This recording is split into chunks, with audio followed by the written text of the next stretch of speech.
Hello ಸ್ನೇಹಿತರೆ, ಇಂದು ನಾವು ಈ ವಿಡಿಯೋವಿನಲ್ಲಿ ಕನ್ನಡದಿಂದ ಇಂಗ್ಲಿಷಿಗೆ ಕನ್ನಡದ ಮೂಲ ವ್ಯಾಕರಣ ಪದಗಳ ಇಂಗ್ಲಿಶಿನ ಅರ್ಥವನ್ನು ನೋಡೋಣ.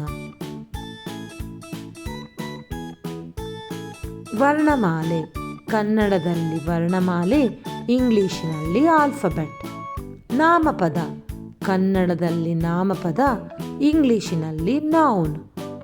ಸರ್ವನಾಮ. ಕನ್ನಡದಲ್ಲಿ ಸರ್ವನಾಮ, ಇಂಗ್ಲಿಶಿನಲ್ಲಿ ಪ್ರೊನೌನ್. ಗುಣವಾಚಕ. ಕನ್ನಡದಲ್ಲಿ ಗುಣವಾಚಕ, ಇಂಗ್ಲಿಶಿನಲ್ಲಿ ಅಡ್ಜೆಕ್ಟಿವ್. ಕ್ರಿಯಾಪದ.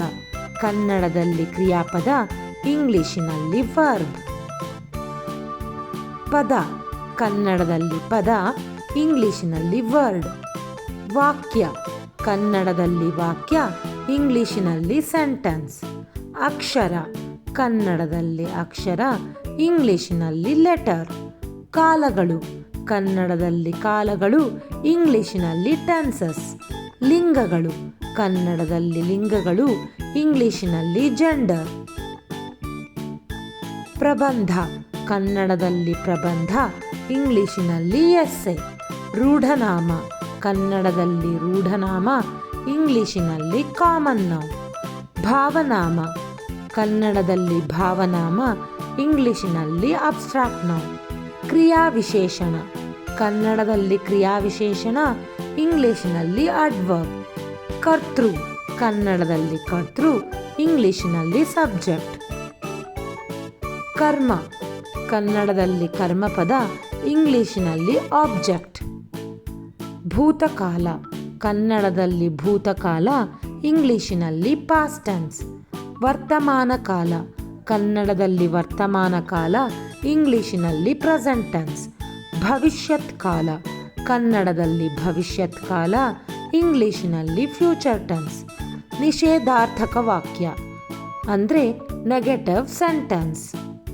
ಪ್ರಶ್ನಾರ್ಥಕ ವಾಕ್ಯ ಅಂದರೆ ಇಂಟರಾಗೇಟಿವ್ ಸೆಂಟೆನ್ಸ್. ವಿಧ್ಯರ್ಥಕ ವಾಕ್ಯ. ಕನ್ನಡದಲ್ಲಿ ವಿಧ್ಯರ್ಥಕ ವಾಕ್ಯ, ಇಂಗ್ಲಿಶಿನಲ್ಲಿ ಇಂಪರೇಟಿವ್ ಸೆಂಟೆನ್ಸ್. ಭಾವಸೂಚಕ ವಾಕ್ಯ. ಕನ್ನಡದಲ್ಲಿ ಭಾವಸೂಚಕ ವಾಕ್ಯ, ಇಂಗ್ಲಿಶಿನಲ್ಲಿ ಎಕ್ಸ್ಕ್ಲಮೇಟರಿ ಸೆಂಟೆನ್ಸ್. ಕರ್ತರಿ ಪ್ರಯೋಗ ಅಂದರೆ ಆಕ್ಟಿವ್ ವಾಯ್ಸ್. ಕರ್ಮರಿ ಪ್ರಯೋಗ ಅಂದರೆ ಪ್ಯಾಸಿವ್ ವಾಯ್ಸ್.